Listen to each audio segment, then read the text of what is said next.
Ayan guys, so luluto ako ng menudo. Yan, ginisa ko na sa sibuyas bawang.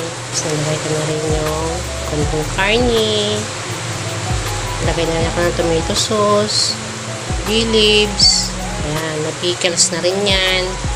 At saka cubes. Ayan naman itong pinirito kong carrots, hotdog, at saka patatas. Lalagay ko na. Ayan, halo-haluin ko lang. Madali na lang luto nito dahil luto na yung mga gulay. Lalagay ko na itong green peas, pasas, tsaka bell pepper.